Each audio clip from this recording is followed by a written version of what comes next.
I'm a trucker. I hit something that is not human on the road last night. The Ewe-Woman of the Western Road by Cosmic Orphan, 2020. I do unclaim to be much of a writer, but sharing this story of mine has been a long time coming.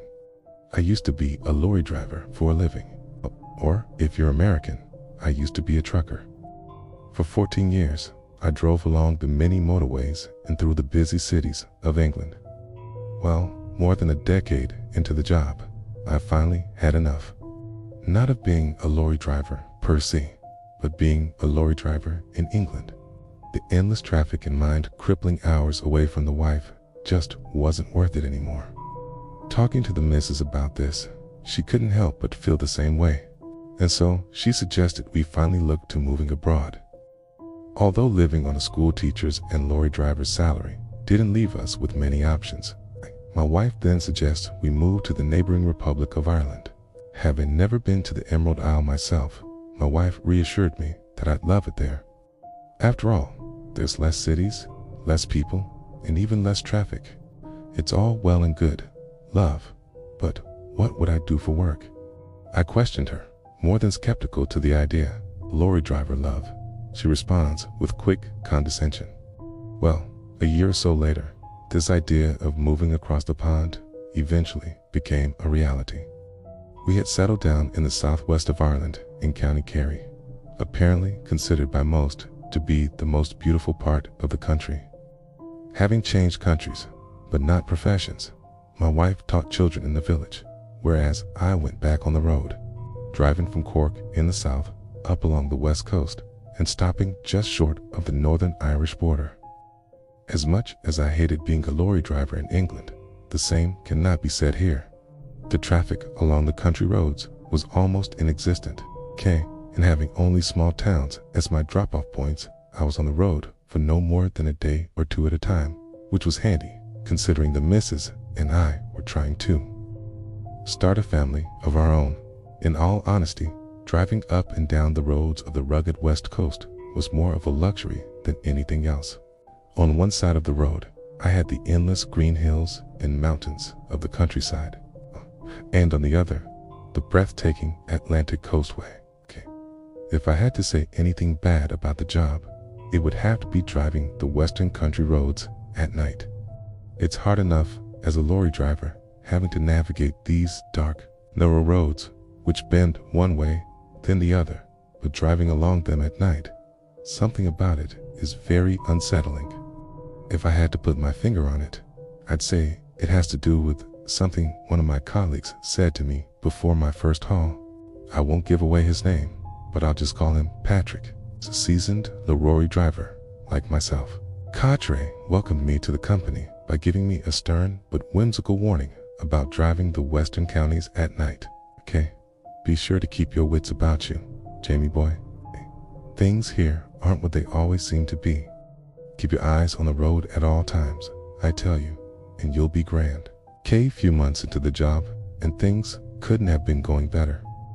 Having just come home from a 2-day haul, my wife surprises me with the news that she was now pregnant with our first child. After a few days off to celebrate this news with my wife, I was now back on the road, happier than I ever had been before. Driving for 4 hours on this particular day, I was now somewhere in County Mayo, the northwest of the country. Although I pretty much loved driving through every county on the western coast, County Mayo was a little too barren for my liking. Now, driving at night, I was moving along a narrow country road in the middle of nowhere, where outlining this road to each side was a long stretch of stone wall, and considering the smell of manure now inside the cab with me, I presumed on the other side of these walls was either a cow or sheep field. Keeping in mind Patrick's words of warning, I made sure to keep my wit about me, staring constantly at the stretch of road in front of me, guessing which way I would curve next in the headlight. I was now becoming surprisingly drowsy, with nothing else on my mind but the unborn child now growing inside my wife's womb. Although my eyes never once left the road in front of me, my mind did somewhat wander elsewhere. This would turn out to be the biggest mistake of my life, because cruising down the road through the fog and heavy rain My weary eyes became alert to a distant shape, now apparent up ahead. Though hard to see through the fog and rain, the shape appears to belong to that of a person walking rather sluggishly from one side of the road to the other, hunched over like some old crone. This unknown person appears to be carrying a heavy object against their abdomen with some difficulty. By the time I process all this information, having already pulled the brakes, the lorry continues to screech along the wet cement.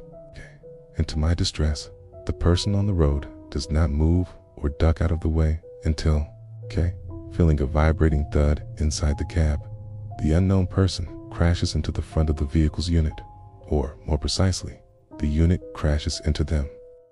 Bloody hell, I cry out reactively. The lorry, having now screeched to a halt, frozen in shock by the realization I'd just ran over someone, I failed to get out of the vehicle. That should have been my first reaction, but quite honestly, I was afraid of how I would find them. Once I gained any kind of courage, I hesitantly leaned over the counter to see even the slightest slither of the individual. And to my absolute horror, I see the individual on the road is a woman. Oh, no, no, no, no, no. But the reason I knew instantly this was a woman was because whoever they were heavily pregnant. Jesus Christ, what have I done? I screamed inside the cab, quickly climbing down onto the road. I moved instantly to the front of the headlights, praying internally this woman and her unborn child are still alive. But once I catch sight of the woman, exposed by the bright headlights shining off the road, I'm caught rather off guard because for some reason this woman, she wasn't wearing any clothes. Unable to identify the woman by her face as her swollen belly covers the upper half of her body, I moved forward again with hesitance towards her, averting my eyes until her face was now in sight. Thankfully, in the corner of my eye, I could see the limbs of the woman moving, which meant she was still alive. Now, what I'm about to say next is the whole unbelievable part of it. But I swear, this is what I saw. When I come upon the woman's face, what I see isn't a woman at all. The head was not the head of a human being. It was the head of a new A_sheep. What I believe were my exact words. Just as my reaction was when I hit this thing, I'm completely frozen with terror, having lost any feeling in my arms and legs. And although this creature, as best to call it, was moving ever so slightly, it was now stiff as a piece of roadkill, unlike its eyes, which were black and motionless. Its mouth was wide and a permanent, silent scream. I was afraid to stare at the rest of it, but my curiosity got the better of me. Its U-head, which ends at the loose, pale skin of its neck, was followed by the very human body, at least for the most part. Its skin was covered in a barely visible layer of white fur or wool. Its some breasts were not like that of a human worm, were grotesquely similar to the teeth of a pale sort of veiny pink. But what's more, on the swallenness at its belly, I see what must have been a pagan symbol of some kind carved into the skin, presumably by a knife. The symbol was of 3 circular spirals, each connected in the middle. As I'm studying the spirals, wondering what the hell they mean and who in God's name carved it there, the spirals began to move. It was the stomach. Whatever it was inside, it was still alive. The way the thing was moving, almost trying to burst its way out, that was the final straw. Before anything more can happen, I leave the dead creature and the unborn thing inside it. I return to the cab, put the gear stick in reverse, and then I drive like hell out of there. Remembering I'm still on the clock, I continue driving up to Donegal before finishing my last drop-off point and turning home. Though I was in no state to continue driving that night, I just wanted to get home as soon as possible, but there was no way I was driving back down through County Mayo. And so I returned home, driving much further inland than usual. I never told my wife what happened that night. God, I can only imagine how she would have reacted, and her condition nonetheless. I just went on as normal until my next haul started, more than afraid to ever drive on those roads again. But with a job to do and a baby on the way, I didn't have much of a choice. Although I did make several more trips on those northwestern roads, I made sure never to be there under the cover of night. Thankfully, whatever it was I saw, I never saw again.